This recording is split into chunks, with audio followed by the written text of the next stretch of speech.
Bismillahirrahmanirrahim. Assalamu alaikum everyone. Today I'm here with another topic, that is Schick's test, which was invented in 1913. So basically ये जो होता है हमारे पास एक immunity test होता है डिप्थीरिया के लिए. अच्छा, अब हम देखते हैं कि ये किस तरह परफॉर्म किया जाता है. Test is perform by injecting 0.1 ml of diluted toxin in one arm of the person के जो इंडिविजुअल है जिसके लिए हमें इम्यूनिटी टेस्ट करना है उसको हम एक आर्म में 0.1 ml डाइल्यूटेड टॉक्सिन इंजेक्ट करते हैं. अच्छा, अब क्या होता है, in the second arm another shot of diphtheria toxin heat inactivated is injected as a control. दूसरे आर्म में हमारे पास क्या होता है कि हम हीट इनएक्टिवेटेड डिप्थीरिया का टॉक्सिन जो है वो इंजेक्ट करते हैं. ये इंजेक्शन जो होती है हमारे पास इंट्राडर्मली की जाती है. अब इस टेस्ट के जो है वो 4 पॉसिबल रिएक्शंस है. एक positive reaction, negative reaction, pseudo immune reaction और कंबाइंड रिएक्शन. हम वन बाय वन सबको समझेंगे. पॉजिटिव रिएक्शन में क्या होता है, in case person has not got enough antibody to fight against toxins, skin becomes red and swollen around the injection site. The change indicates a positive reaction. The subject is susceptible to diphtheria. अब क्या होता है positive reaction में कि अगर उस individual के पास एंटीबॉडी नहीं है टू फाइट अगेंस्ट टॉक्सिन तो क्या होगा कि उस जगह की स्किन हमारे पास रेड और स्वेलन दिखेगी इंजेक्शन साइट पे. और ये चेंज एक ही आर्म में होगा. दूसरे आर्म में जिसमें हमने हीट इनएक्टिवेटेड डाला था उसमें नहीं होगा बिकॉज कि वो हीट इनएक्टिवेटेड टॉक्सिन था. तो ये चेंज जो होगा वो हमारे पास सिर्फ एक ही आर्म में दिखेगा जिसमें हमने डाइल्यूटेड टॉक्सिन इंजेक्ट किया था. अच्छा, अब इस चेंज से हमें ये पता चलेगा कि जो इंडिविजुअल है वो सेंसिटिव है डिप्थीरिया से. अच्छा, उसके बाद हमारे पास आ जाता है नेगेटिव रिएक्शन.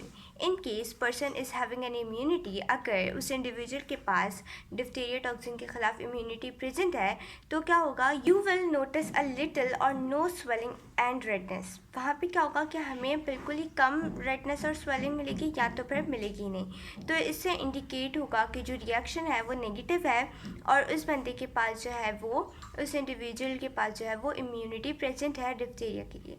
उसके बाद दूसरा एक रिएक्शन होता है सूडो इम्यून रिएक्शन. ये फॉल्स रिएक्शन होता है. किस तरह से दिखता है, when there is an allergic reaction to the toxin is observed on both arms. अब इसमें क्या होगा कि एलर्जिक रिएक्शन हमें टॉक्सिन के खिलाफ अगेंस्ट शो होगा बोथ आर्म्स में, right. This indicates that subject got antibody but at the same time he is allergic to the toxin. उस इंडिविजुअल के पास एंटीबॉडी तो प्रेजेंट है डिप्थीरिया के ख़िलाफ़, लेकिन at the same time he is allergic. तो एलर्जिक है वो इंडिविजुअल, इसीलिए बोथ आर्म्स पे हमारे पास जहाँ पे हीट इनएक्टिवेटेड इंजेक्ट की गई थी उस आर्म में भी और जो दूसरा आर्म था जिसमें हमने डाइल्यूटेड टॉक्सिन इंजेक्ट किया था, दोनों आर्म में हमें एलर्जिक रिएक्शन शो होगा. उसके बाद हमारे पास आता है कंबाइंड रिएक्शन.